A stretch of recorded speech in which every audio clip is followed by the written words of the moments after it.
What's up guys, it's Tech here. Welcome back to my channel, and if you are new here, you're welcome. Recently, Infinix just dropped another hot guy from their hot lineups. This is just 6 months after the release of the Hot 9 and Hot 9 Play, which was hot, but the currently released one is hotter.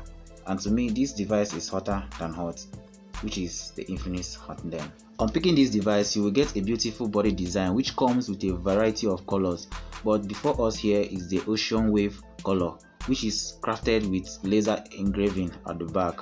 This guy here comes with a huge 5200 mAh battery, which can see you all through the day while gaming and performing some other usual smartphone tasks. After that, you can top up the luxuries using the regular 10W charger through a micro USB port, and the charging time is about 2 to 3 hours.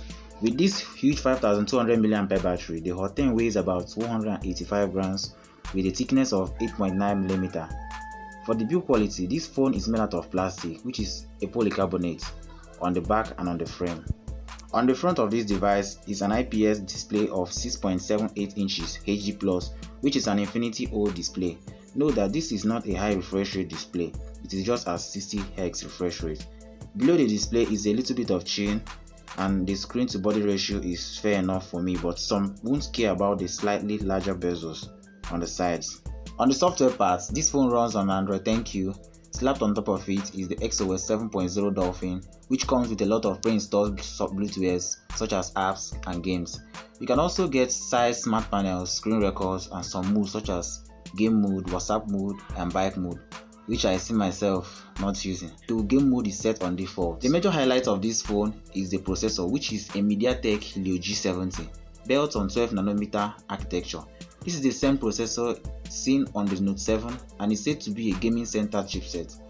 Note that the performance on the Hot 10 is the same as what you will get on the Note 7, though on the Hot 10 and the Hot 10 Lite you are graded with 3GB RAM and a 64GB of internal storage, while on the Hot 10 Lite you will get a 2GB RAM and a 32GB of internal storage at a lower price compared to the 4GB RAM on the Note 7. Thank you for making it this far in this video, and the sub to the channel will be amazing. The camera on this guy looks great, but it does lack a lot in some categories such as the 2MP macro lens, 2MP depth, and the QVGA for low light sensor, all in a vertically right placed camera module. In this also is a 16MP main sensor and a quad LED flash seen on the rear side. On the front is a single camera cutout, housing an 8MP wide or main selfie sensor. This phone shoots video up to 1080p at 30fps on both the rear and front camera. You can also scale it up to 2K at 30fps on the rear and front camera. This is just like 2 times of 1080p. Here are some shots I took with the Hot 10.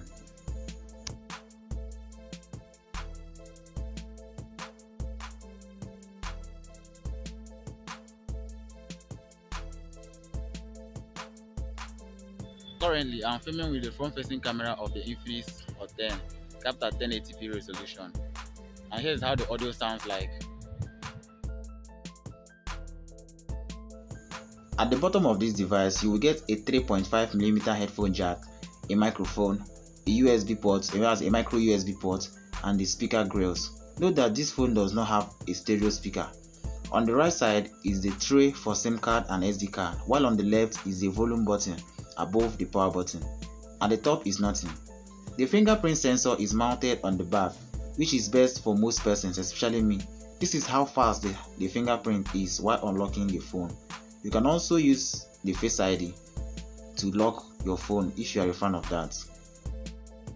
The Infinix Hot 10 is priced at 60,200 naira, which is equivalent to $156 or 11,463 Indian rupees, while the Infinix Hot 10 Lite is priced as 45,400 naira, which is equivalent to $117 or 8,645 Indian rupees.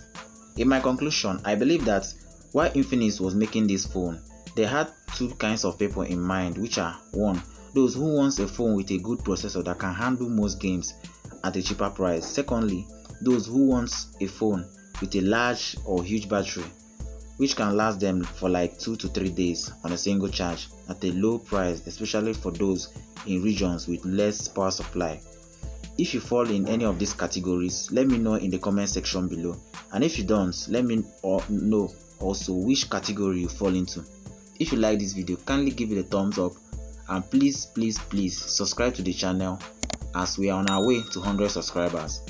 And also don't forget to set on the post notification to all so as to receive updates on when I post my new video. Thank you for watching, stay safe, and I will see you in my next video. Bye.